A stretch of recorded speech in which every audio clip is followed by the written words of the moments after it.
Roughly 8 out of 10 people on Earth say they believe in something greater than Sure, themselves. of course I believe. And a lot of us are curating our own faith, blending teachings from different traditions into something more I personal. think that makes the most sense. Some turn to karma, others trust the universe, some follow Jesus, others manifest energy.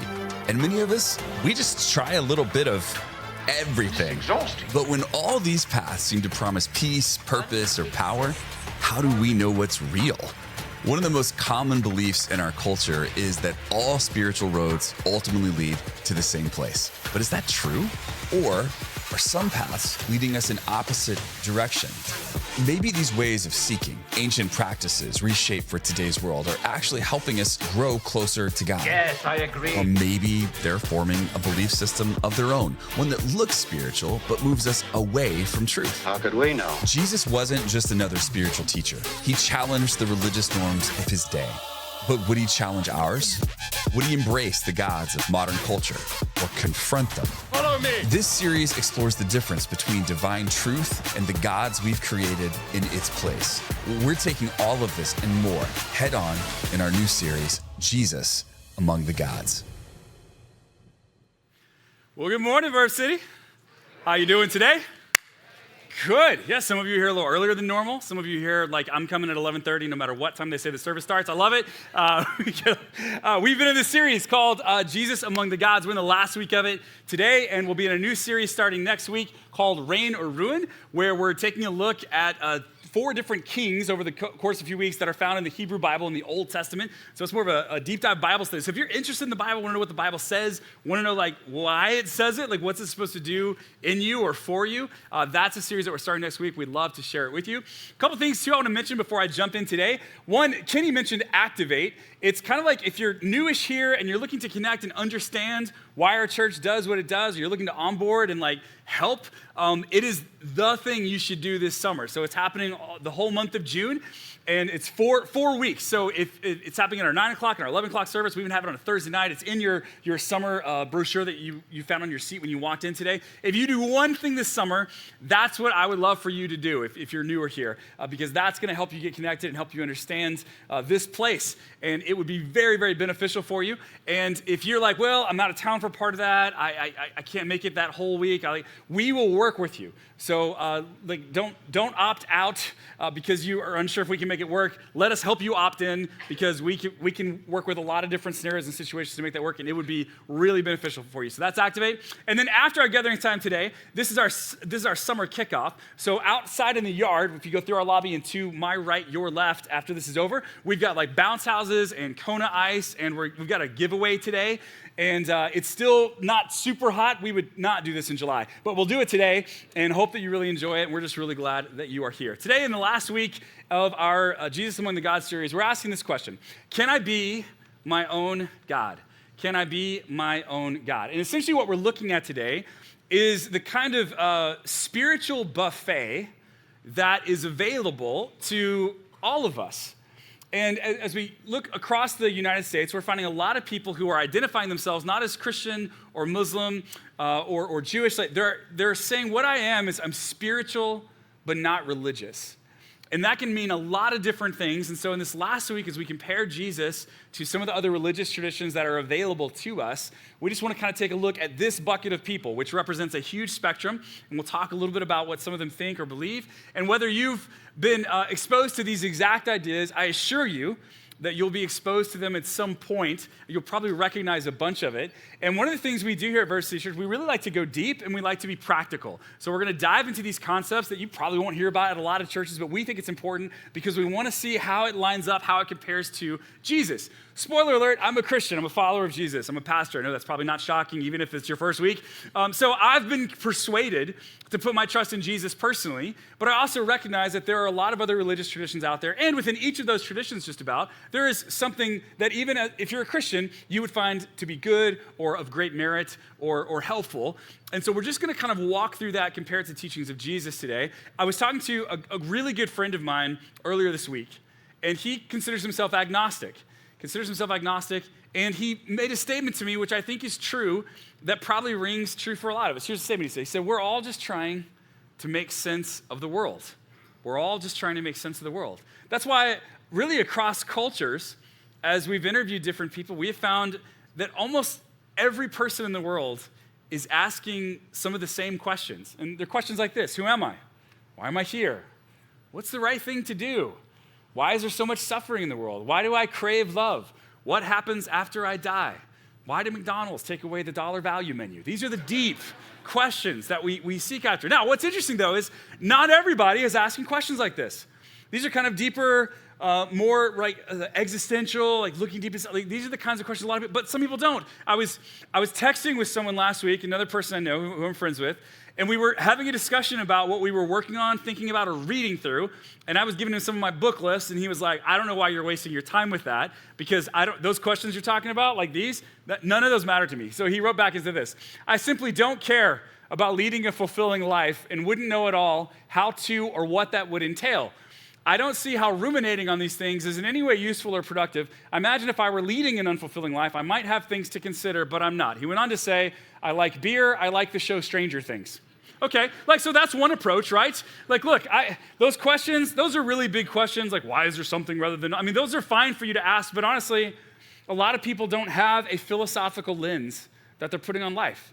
They're just trying to get to the next day or the next week, and they like beer and they like the TV show Stranger Things. That's kind of what they find some amount of enjoyment or fulfillment in.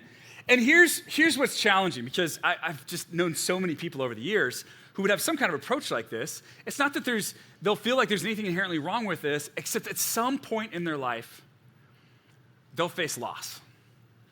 At some point in their life, they'll face suffering. And while beer and Stranger Things are great, it's not going to help them through those moments of their life. And then they will start asking some bigger questions, because pretty much everybody, once you get to certain points in life, starts to ask them and starts to figure out what this is all about, because we're all just trying to make sense of the world. In 1954 in Chicago, there was a cult that started by a woman named Dorothy Martin and another man named Charles Lawhead. And these two started this cult because Dorothy believed that she had been receiving messages from space aliens called the Guardians, and that the space aliens told her that great tsunamis and huge worldwide cataclysmic events were going to happen at the end of 1954, and the Earth would be destroyed. Now, for those of you who weren't alive in the 50s, that didn't happen. That's why we're still here. Okay, so that did not happen, but she believed that these aliens were telling her that if they wanted to stay alive and continue the human race, then they would send a spaceship in December of 1954 and pick them up and take them with her. So she recruited people, not like a couple, like dozens and dozens of people believed that the space aliens were talking to Dorothy. This cult called themselves the Seekers. You can look this up if you're interested later on. In fact, it gained a lot of media attention because and again, spoiler alert, the space aliens did not come. Very surprising and disappointing, honestly, because we want there to be space aliens. They didn't come. The media showed up on the day they were supposed to be there. This is why we have these pictures and all these people who are watching. This is them walking home with their heads down because the space aliens didn't come. Now, here's something that's fascinating about this. There were a group of sociologists who embedded themselves in this group of seekers undercover. So the rest of the group didn't know that they were sociologists. And they wanted to see what would happen when this didn't come true. What would happen? So they wrote a book about it called When Prophecy Fails, a social and psychological study of a modern group that predicted the destruction of the world. Here's what their theory was. Their theory was, when the prophecy didn't come true and the space aliens didn't take them away, the group would probably dissolve and go away and break up and be disappointed. That is not what happened.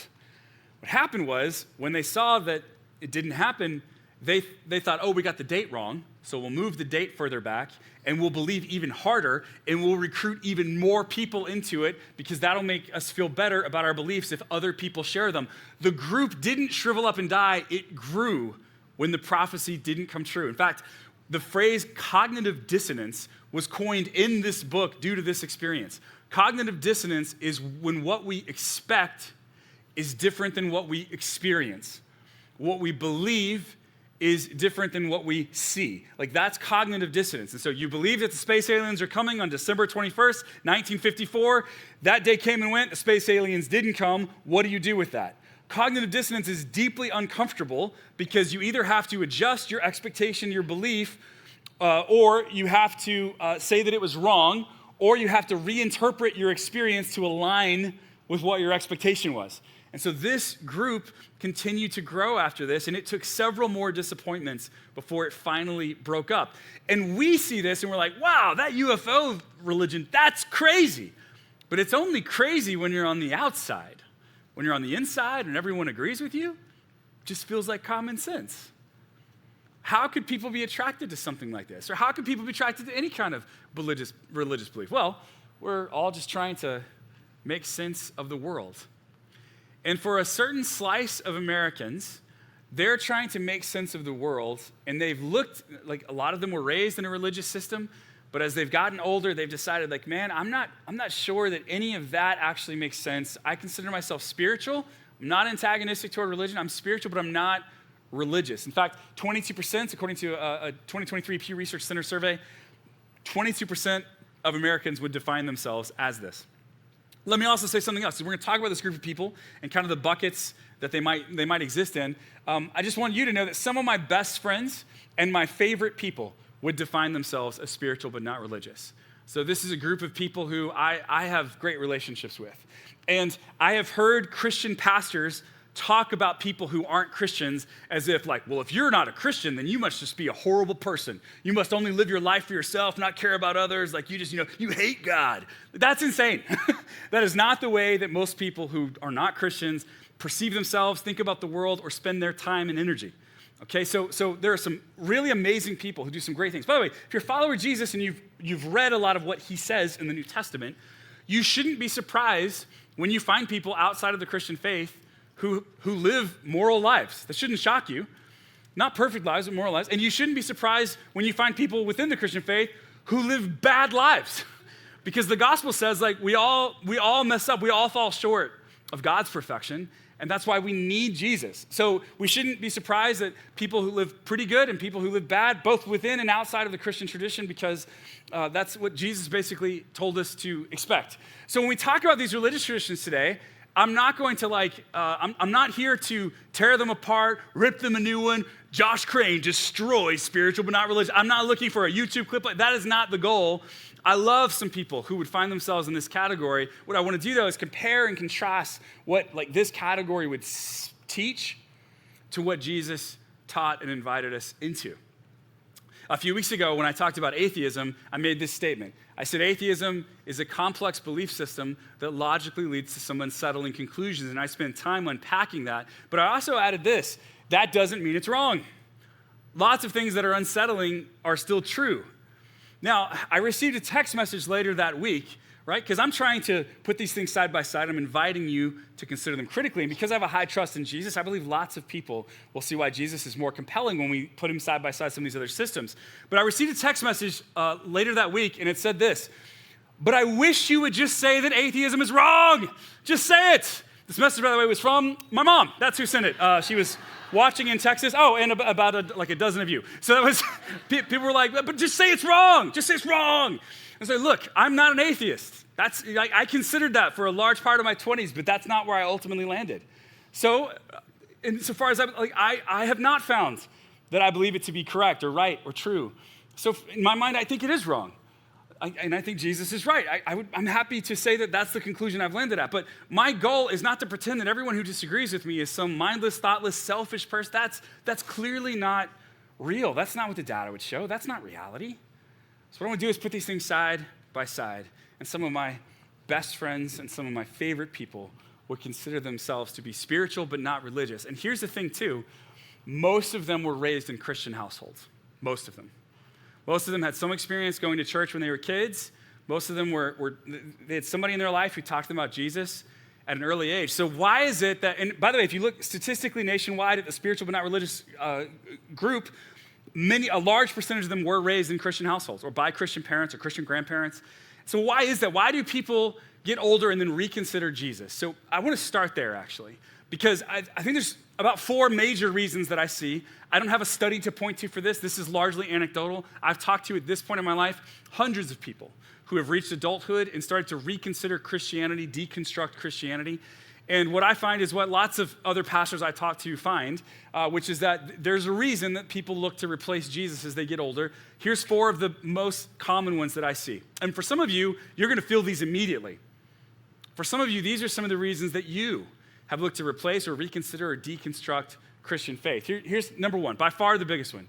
They had a wounding or traumatic church experience. Right? They had a church experience when they were a kid or when they were a young adult that was very traumatic for them. And so they thought, like, if that's what Christianity is like, I don't want any part of it. I recently heard John Mark Comer, who's a pastor in Portland, and he talked about a person he's known who's been antagonistic toward Christian faith for a lot of years, and he didn't understand why he was always so antagonistic toward Christians. And when he got to know that person's story, he found out when that person was 11 or 12 years old, they found out that their dad, who was a pastor of a Christian church, was having an affair with their 15-year-old babysitter, which is not an affair, right? That is sexual assault. That is an adult taking advantage of someone who is still a child. That's what was happening. And then, so his dad was fired from the church and made to get counseling, and charges were pressed. And then the next 2 pastors who came to pastor that same church his dad used to pastor were both caught having an affair with other people outside of their marriage. So can you imagine the damage that does to someone who's 11, 12, 15, 18 years old when the examples they see of the people who they look up to who say, Jesus is great, they find out are living nothing like what Jesus invited them into? And a number of you, I don't know, because we've had conversations, I've had coffee with lots of you. A lot of you have had some kind of church experience in your pastoral background that caused you to reconsider the whole thing, because if that's what it's going to be like, I'm not sure that I want anything to do with it. So for a lot of people, they had a wounding or traumatic church experience. For others, they experienced really poor teaching. Right? Churches have a teaching ministry. They have since the 1st century. Now, we caveat ours here big time. So whether it's me or Audrey or Kenny or a guest teacher up here teaching, a few things we often say is that sermons are talks that start talks. They are the first word about something, not the last. This is an invitation for the whole community to wrestle with Scripture and wrestle with Jesus and wrestle with culture. And so we don't teach in such a way that it's like, well, the pastor said it and therefore that settles it. Like, no, other teachers on staff are a part of the community. And we wrestle with these things together. It's why I often encourage you to go, like, don't just believe me. I'm going to share all kinds of stuff with you today. Look it up. You want to look up Dorothy Martin and the UFO cult and the Seekers? There's a great Wikipedia article, or you can grab the book. I told you, like, look it up. See what else is out there, okay? Because I have a high trust that if Christianity is true, if Jesus is who he says he is, then when we place other things side by side, we'll find him persuasive. So I don't mind showing you my work and inviting you to do work as well. But for lots of people, they grew up in a church where they heard a pastor hand them a version of Christianity. But for them, they didn't realize it was a version of Christianity or that pastor's best understanding of Christianity. They thought that what they heard was Christianity itself. So I've had friends who grew up with a pastor that told them that God created them to burn in hell forever to God's great glory. Would you want anything to do with that faith? I've had friends who had pastors tell them that God's sovereignty is so great that every single thing that happens in the cosmos only happens as a direct edict of God, and therefore that child of theirs that got kidnapped, that rape they experienced when they were in their 20s, that was all to God's glory ultimately. Now, I don't think these are biblical concepts. They're not Jesus concepts. But like, there are people who are handed this kind of theology. Or you have people who are handed a version of Jesus and they're like, you know what Jesus believes? Jesus believes exactly everything that the Republican Party believes. Or Jesus believes exactly everything that the Democratic Party believes. And it's like, well, that feels really convenient. Like, given your politics, it's so interesting that Jesus lines up exactly every little jot and tittle. And then people walk away and they're like, look, if Jesus is just Republican or Jesus is just Democrat or God is just like meticulously causing all this suffering somehow for his glory, like, that's bad teaching. And there are people that were handed some very warped version of Christianity and then they rejected it.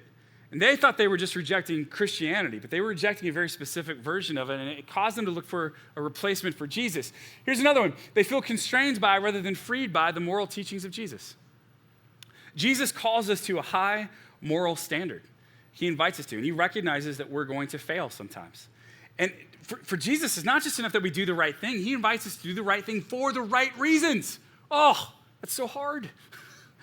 And so for some people, they felt like the way that was handed to them was like stifling, like here's a legalistic set of rules, and if you're not following them, then God is angry with you. And that's kind of how they're handed it to. I've shared this story before with you guys, but my grandmother used to sing a song when I was a kid, and it was the way that I thought about God for years because it just got in my head, and the song was called The All-Seeing Eye.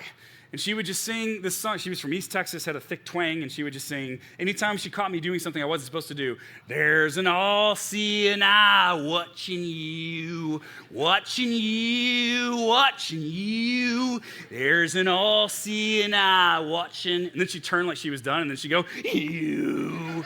And when she did that last note, she would stick her finger out at me. My grandmother's finger was 12 feet long when she was singing that song. All the way from across the room, you had to just dodge it. And that was my idea of God was this giant eyeball in the sky. It was just watching everything that I did. And you know what? That version of God is very convenient for keeping kids in line. But it's not what Jesus taught. It's not what the scriptures hold. And there are some people who instead of seeing the moral teachings of Jesus as an invitation to freedom, of dropping the ego, of caring more for others, of living a life that is more streamlined and less attached and more beautiful and graceful. There are people who have it's a list of rules, and if you don't follow them, God is so angry with you. And so at some point, they're just like, this just feels so restrictive, so constrained, like I don't want this. And so they just walk away from it because of the way that that's been framed for them. Or finally, they feel overwhelming social pressure to walk away from Jesus. Let me just name a thing. If you really are a follower of Jesus and you're really trying to align your life with him, that won't always make you the most popular person at the party, man. Like, to really try to coordinate your life around Jesus means you'll probably live differently, do some things differently, spend your money differently than lots of other people, and that won't always be popular. I don't mean that in some, a lot of Christians think that they're being persecuted all the time. Starbucks told them happy holidays instead of Merry Christmas, and like, what, do you hate Jesus? Like, come on. Like, I'm not talking about that. I mean, sincerely, there are some people who are going to be uncomfortable with your faith if it's real and significant. That's just true. We have a gentleman in our church who we made a video of him before. He said this, but he has some friends who started going to church here and started following Jesus. And when they were at a cookout together, hanging out, when he found out they had become Christians, he was like, well, I guess we're not hanging out with them anymore. That was his first thought. And there are some people who will feel that way about you. You may not advance in your career as quickly as you would have if you really put Jesus at the center of your world for all kinds of reasons. That's possible. And there are some of us who feel, man, our self-worth is so wrapped up in what other people think about us. And that's a personality type for many of us. Like, if we don't get some health around that, it can be easy to start to replace Jesus because we feel overwhelming social pressure to do otherwise. And so we try to figure life out another way besides Jesus because, look, we're all just trying to make sense of the world. So what I want to do this morning is, for the rest of our time together, I just want to look at, for people who call themselves spiritual but not religious, I want to look at the three major buckets. There are more, there are millions of versions of this, but I want to look at the three major buckets of where they usually land, okay? And for many people, they're not doing a lot of reading or studying. They're kind of slowly adopting things that they hear on podcasts or that friends share with them that seem to make sense, that they think they could kind of adapt in their life and that their life would be a little bit better, okay? All of these three that we look at are, I think, significantly better than I like beer, I like the show Stranger Things, okay? So there's a lot to like about these, and we're gonna see as we go through it, there's a lot of overlap with what some of these things teach and the teachings of Jesus. So we're gonna look at three major sections. I'm gonna give you three books that I think kind of are a good encapsulation of some of what these things teach. I'm gonna give you three for each one, so it's 9 books total. You can read them, you don't have to read them, it's up to you. I'm letting you know kind of what's out there so that you have an idea of what these things teach. So the first bucket of spiritual, not religious, I wanna talk about is kind of a mystical or a consciousness-oriented spiritual but not religious. So 3 books that I think do a good job of representing this are Eckhart Tolle's The Power of Now, Deepak Chopra's The 7 Spiritual Laws of Success, and Rupert Spira's Being Aware of Being Aware. I would call this the Oprah section, okay? Oprah has found a lot of these particular types of spiritual, not religious people to be very helpful to her personally. And I think because of having them on and hearing again, a lot of what they say is very helpful. And having them on and kind of introducing a lot of these thinkers to Americans, a lot of people who were looking for some kind of replacement for Jesus. Like, I want some version of morality, but maybe without the church baggage or the theology baggage I got as a kid. She's introduced a whole generation of people, a couple generations of people, to these types of thinkers. So what kind of is their thought process? Like, what are they about? So I'll give you a few bullet points for each of these. First of all, this group of people would say, like, you are not your thoughts, you are pure awareness. There's a oneness of the universe that you are, and much of the pain and suffering you experience is because of your lack of realization that you are part of the flow of the entire universe and thinking too individualistically. And so you are not your thoughts, you are pure awareness. And as your awareness shifts to be more all-encompassing, they believe you can lower your suffering. The goal then is awakening, to let go of ego and to live in the present moment. They want you to wake up to this present moment and to let go of the ego and to let go of your attachments. One of the problems is the reason you suffer is because you're too attached. So you're attached to your stuff, you're attached to other people. If you lose that stuff or lose those relationships or those people pass away, the suffering that's inflicted on you is largely because of how overly attached you were because you differentiated yourself too much from everything else. Okay, so God, if God is mentioned, because he's not always, but if God is mentioned, it's not a person, but it's the infinite, formless consciousness behind everything. So for those who would have a more spiritual version of this, more mystical version, they would say that the universe is kind of one substance, and that's what they would call God. And so you are God, and I am God, and the universe is God. And God is in us and through us and with us and is us. And that the more you can realize that, the less attached you will be to any specific thing. Another thing that they say is that suffering comes from misidentifying with the mind or the separate self, right? It's kind of like, this is the attachment piece. And then practices that they do will often include meditation, silence, and observing awareness itself. Now, you will find a version of a lot of this in Christian practice. I mean, there are a lot of Christians over 2,000 years who have experienced meditation as part of their following of God. There are a lot of Christians over 2,000 years who have sought out silence so they could be in the presence of God. And so they weren't constantly ping-ponging their mind around to everything. There are a lot of Christians who probably wouldn't say that they observe awareness itself, but that they would observe being in the presence of God. So for instance, there's a whole tradition in Judaism and early Christianity where you recognize that the very name of God, which is Yahweh in the Hebrew Bible, the letters are Yod, He, Vod, He, that even the name of God itself in the Hebrew language sounds like breathing. Yod, He, Va, He. And that the first thing that humans do to truly become human in Genesis 1 and 2 is that God breathes into them the breath of life. Therefore, in certain rabbinical traditions, to even breathe is to in some ways say the name of God. And in fact, the word for breath in Hebrew, ruah, is the same word used for spirit. And so there are people who have, in their meditation practice, decided to really concentrate on their breath, and in doing so, it's like you are speaking the name of God. Yod, He, Vod, He. So that is a practice that lots of Christians have done. So there are versions of this that are very steeped in Christian and Jewish thought that some of you may have experienced or know about. Also, like this recognition that we get too attached to things as part of our suffering. Like, sure, the scriptures talk about that.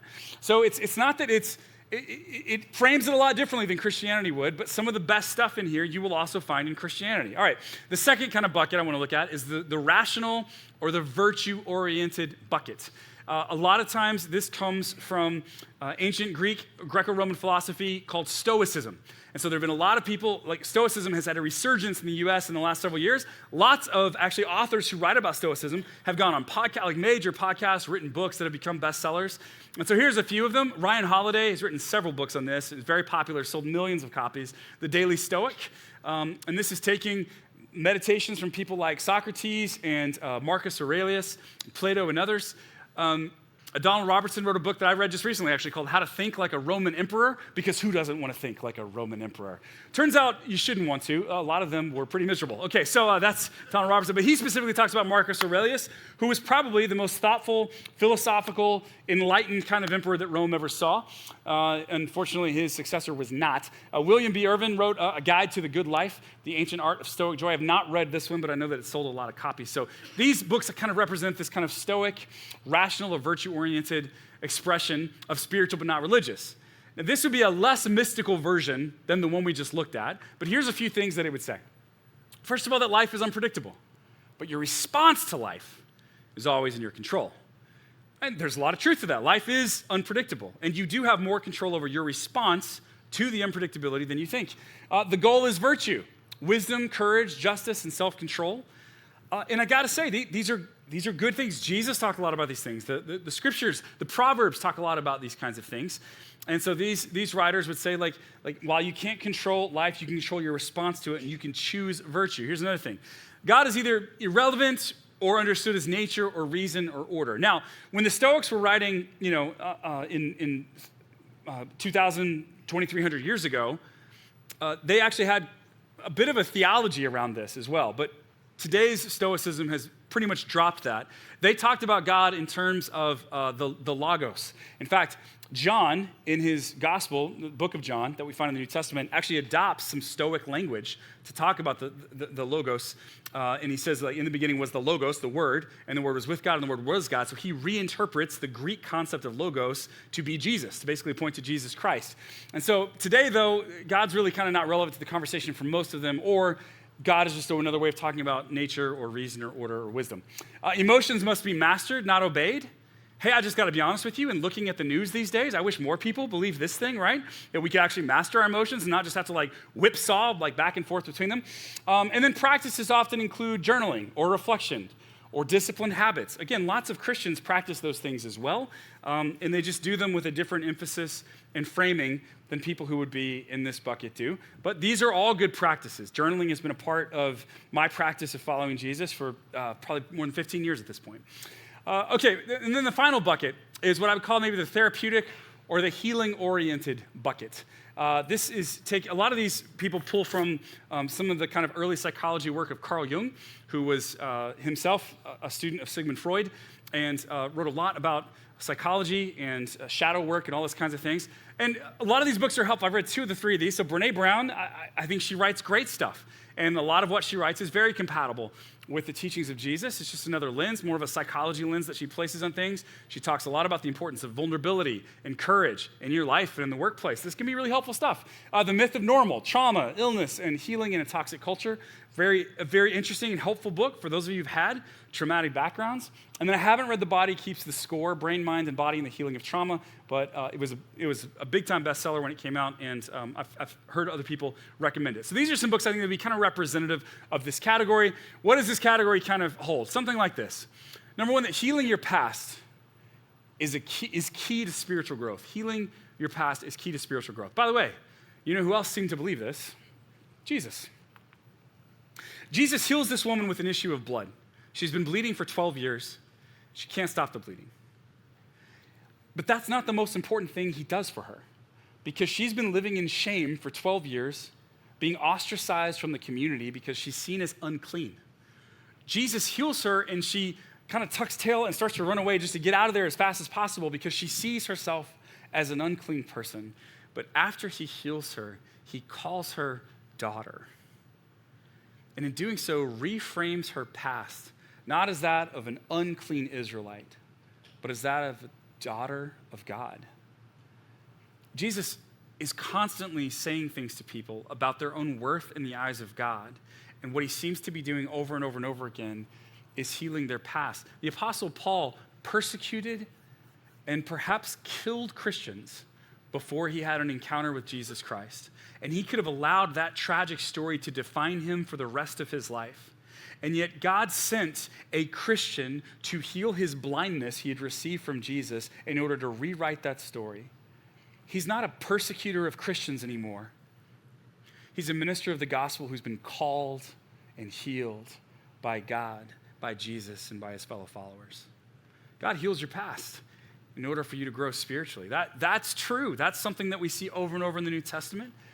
And therapeutic, healing-oriented mindset would say that there's great evidence that that's important. They would also say that God is often reimagined, right? They do this a lot as safe and nurturing and trauma-informed. And I do believe we find lots of information in the New Testament that God is safe and nurturing and trauma-informed. He recognizes our trauma, meets us in our trauma, wants better for us. But the thing they never talk about is the justice of God. And if you care about justice, if you care about looking out for the least of these, if you care about speaking up for those who have no voice left to speak for themselves, then you want the justice of God as well. Because what we also learn in the New Testament is that in addition to nurturing and kind and loving and merciful, God cares a lot about justice, because injustice in the world is the source of so much pain and suffering. And so one thing that the New Testament declares over and over is that God is trying to make the wrong things in the world right again, and that God is looking for partners. And so it's not that this is wrong, it's that it just doesn't go as far, I believe, as Jesus does. They also would say that worthiness and wholeness come from self-compassion and integrating yourself as a whole person. Lots of evidence that that's true, that the goal is not perfection, but emotional honesty and self-acceptance, and that practices include inner child work, shadow integration, and vulnerability. This is just recognizing some of the pain from your past, dealing with the pain and reframing it in a new and healthier way. So, if someone calls themselves spiritual but not religious, there's a really good chance that the way they think about the world is some combination of bullet points, beliefs, and books that they've read that would fall into one of these three categories, right? Either the kind of like mystical, kind of Hindu, Buddhist starting place, or the Stoic starting place, or perhaps the like a Jungian psychology starting place. These all teach things that I think are basically objectively helpful. There's lots of good in here. I hope that's obvious to you so that you can see why it is very appealing to some people. And lots of people are looking for any kind of guide to a virtuous, moral, and healthy life that doesn't carry with it the church and theological baggage of their childhood. But here's the other thing we learn by looking at all these options. Western spiritual but not religious gives you a buffet of possibilities, and then it wishes you the best of luck. Figure out what works for you. Compile your own version of faith, or your own version of belief, or your own version of virtue that works for you. And I can tell you just from personal experience in my 20s of looking at all the world religions and possibilities and agnosticism and atheism and stoicism and everything, there was lots of good to be found out there, but it was also overwhelming. Like, what's right? Who's correct? And I would look at the evidence. I would look at the data. I would try to determine. And I kept coming back again and again to the teachings of Jesus, because I kept reminding myself of passages like Matthew 11, where Jesus says, "Come to me, all you who are weary and carry heavy burdens, and I will give you rest." There's a million options out there. You can think about this in a million different ways. And Jesus taught to people who were Jewish. He taught Roman centurions, people who were Gentiles, and had a buffet of spiritual options in a very pluralistic society in first century Rome. And he says, there's 1,000 things on offer for you out there, and you can examine every single one of them. And if you're worn out by that and exhausted by that in trying to figure it out, you can come to me. And I will give you rest. Which sounds really good. And he goes on to say that, "Take my yoke upon you. Let me teach you." And we talked in week 2 actually about the yoke, and it was just a way of two animals working together, but it was also a way of talking about the person that you decided to yoke yourself to. So your rabbi, your teacher, the person you were like, I want to live my life like their life. I want to yoke myself to them. And some people had a more challenging yoke than others. If you want to be like this teacher, you got to do all these things. If you want to be like this teacher, you got to do all of these things. And Jesus says, "Look, take my yoke upon you. Let me teach you." Why? Because I'm humble and I'm gentle. And you will find rest for your souls. For my yoke is easy to bear, and the burden I give you is light. This is why years ago, when I was dealing with 1,000 questions about different religious traditions, including Christianity, and even when it just came to Christianity, I was like, is the Bible inspired, authoritative, helpful? Like, I had so many questions about the Bible. Is Jesus who Christians say he is? Was he just a good first century rabbi? Did he even exist? And all these questions. Like, what do I do with Christianity? What do I do specifically with the American version of Christianity I was handed?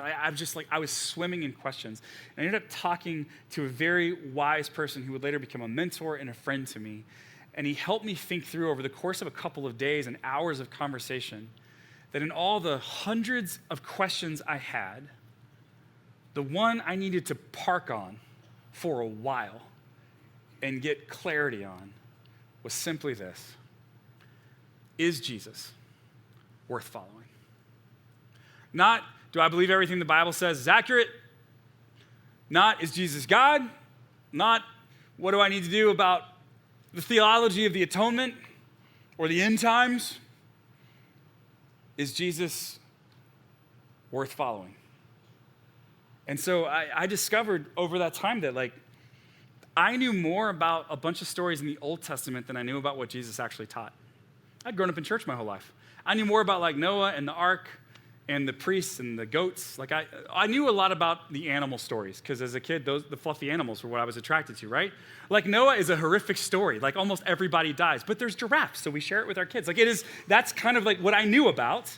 And I knew Jesus was good and important, but like I had, Noah and giraffes and Jesus were kind of on the same footing for me. And so I hadn't really taken the time to explore the teachings of Jesus. And I just had to ask the question, is Jesus worth following?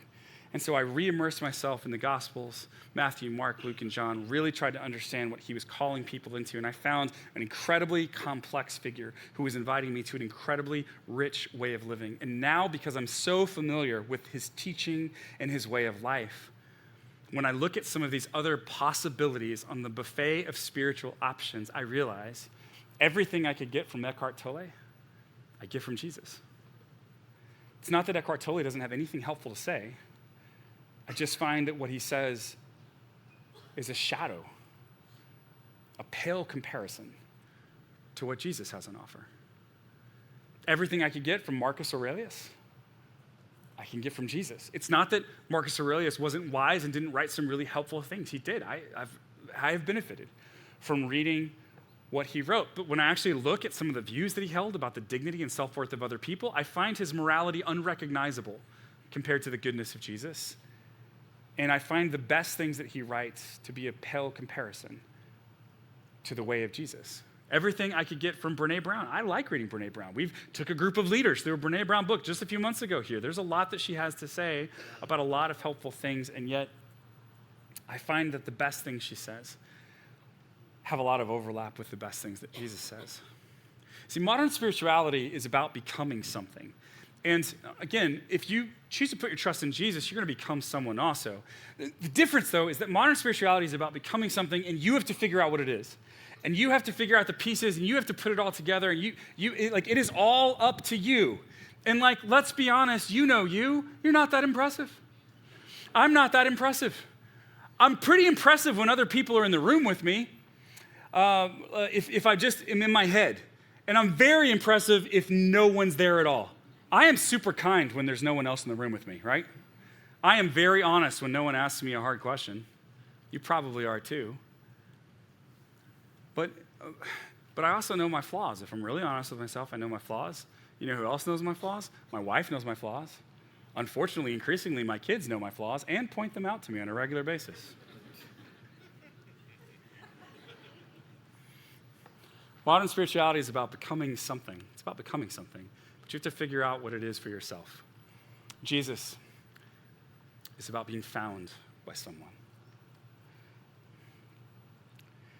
And I do believe at some point in your life, as you're trying to figure out the world, you have to decide what you're going to give yourself to. And there's a long time where beer and Stranger Things might work fine. But here's what I can promise you from lived experience and from knowing lots of people with lived experience. It won't work forever. At some point, you have to decide what you're going to give yourself to. And here's what the deal is. I have chosen to give myself to Jesus. I made a decision in my mid-20s that after looking at everything, considering everything, talking to people, I really felt like I wanted to give my life to Jesus. And I remember telling my wife just about a year or two into that decision that if I were to die in my 20s or 30s or 60s or 70s, the most important thing that someone could say about me on a tombstone is he loved Jesus. And that decision to give myself to him fully has transformed the kind of person I am, the kind of husband I am, the kind of father I am. And it's not that I am perfect, I'm far from it. But my gosh, I can't imagine where I'd be without having made that decision 15 years ago, almost 20 years ago now. Because I gave myself to something. And I gave myself to someone, and they were worth giving myself to. Here's what I've learned. My wife and I moved around a lot when we were younger. So we both grew up in East Texas. There's the all C&I comes from. And then we moved to Chicago. We were there for years. And then Springfield, Missouri. And then we lived in Pennsylvania. And then we moved to California. So a lot of you have never lived anywhere else but here, and you have no idea how spoiled you are by living here. There's a lot that's good about living here, right? But when you move around, what you'll find is you'll compare the new place you move to the place or places you've lived before immediately, and that every place you move, the culture is a little different, the expectations of people are a little different, the place is a little different, and so you have to decide whether to lean in and give yourself to the new place or to keep your mind and heart stuck in the last place you lived. And a lot of times people will move somewhere new, but because they won't actually give their heart to the new place, they never really leave the last place. They end up moving right back. But there is stuff to love and stuff to find annoying about every place we've ever lived, and I just think that's true for every place. And so after moving a few times, we realized if we don't in the first few months really lean in and give ourselves to the new place, a lot of times we'll never really take it into our heart. So we moved to Pennsylvania in 2011. And we had never lived in the Northeast. I had traveled there a few times, but the culture was so foreign to me. They're not friendly up there. They think they are. They are not. Their version of friendliness is that they didn't use the F word to you when you accidentally reached over them at the checkout line to grab gum, right? I was very friendly. I did not curse him out. It's there's more to friendliness than that. But they don't know that. And so at first it just felt really cold to us. And then they liked things that we were just not aware of. And so I remember the very first dinner we went to, there was a guy who came in kind of late, and he was like, "Look what I got today, guys." And he held it up, and it said "My Sheets" card on it. And everybody at the table went, "Ooh, ah," and it was like the clouds parted and the sun beamed down on this card. And he threw it on the table, and I'm like, "What is a My Sheets card?" He was like, "You don't know what Sheets is?" I was like, "I do not know what Sheets is." He was like, "Sheets is a gas station." I'm like, "That's what Sheets is?" "Yeah, but a really good one." And I'm like, "I can't imagine why you were all this excited about Sheets." And so I went to Sheets, and it is, in fact, a gas station. And I was like, I just don't get the enthusiasm here. And then they told me about different dishes, delicacies that they had there. One was called Scrapple. You should look this up later.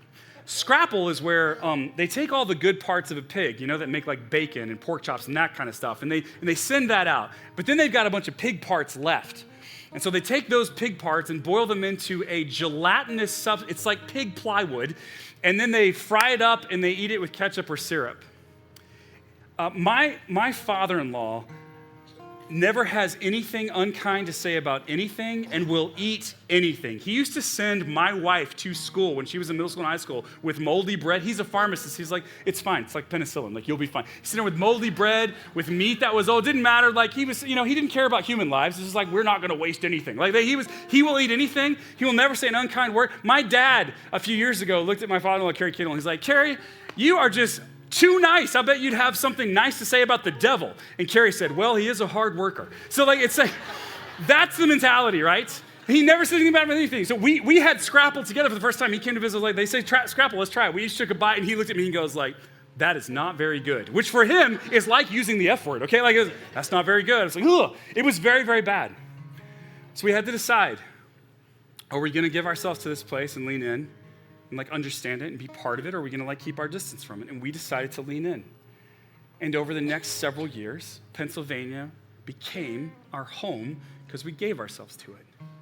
And let me tell you, if you're ever in Pennsylvania, you should stop at Sheets. It's a pretty great gas station.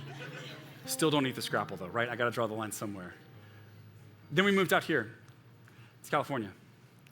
And you were very different. And this place was very different. In fact, this place was so different that one of the first weekends I was here, on a Friday night, I was supposed to be up at Big Bear for a men's retreat we were doing here with the church. And I thought I had plenty of time to take my wife and my two boys to LAX and drop them off. I know, I was there too, okay? And then drive to Big Bear.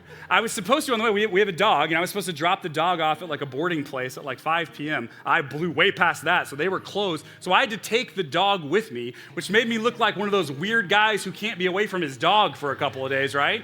I'm here walking in the men's group with it. There's just so much about this place that I had to figure out. There's so much about this place that you just have to decide you're going to give yourself to. And the weird things and the quirks and the traffic and the people. And over time, you don't just live in California, and you become a Californian. So I gave myself to it. And this is where I want to be. And you guys are who I want to be with. You have loved my family and my kids and me so well. But we had to make the decision to not just live here, but to make our dwelling here. Look, there's some things in life that to really understand them, to really get on the inside, for it to really find lodging in your heart, you just have to give yourself to it. When I was in my mid-20s, I decided to give myself to Jesus. And that is a decision I have never regretted. And if you've been coming and listening to Jesus, comparing him to other gods and religious traditions over the last several weeks, I just want to conclude today by inviting you to give yourself to Jesus. Because you'll never fully understand the beauty, the majesty of what he has for you until you just really give yourself to him. And so my hope for you, my prayer for you, is that that's something that you find increasingly compelling. And that maybe over the coming weeks and months, like you will just learn what it is to walk yoked to a rabbi whose burden is easy, who gives you rest, whose yoke is not challenging to take upon yourself. Like that's the Jesus that invites us to follow after him. So can you be your own God? I mean, any of us can pick and choose things from a spiritual buffet and try to incorporate them into our lives. Of course we can. I just find it exhausting. And I think that there are better options. Because anything you can get from this, the best you'll get from doing this approach, I think you will find in Jesus, and so much more. Because he loves you. He's looking for you. And don't you want to leave the big decisions about what life is up to someone who might know better, because I have found that he does. So that's his invitation to you, and it's my invitation to you. And I hope you'll consider it. Father, thank you for the time together today. Thank you for the big questions in life. Lord, thank you for every person with the sound of my voice who's curious and interested in learning and trying to figure it all out. And God, thank you that Jesus meets us in whatever questioning space we reside in and gives us the invitation to give ourselves to him. And in doing so, I believe to find the life we've always wanted to live. It's in Christ's name I pray. Amen.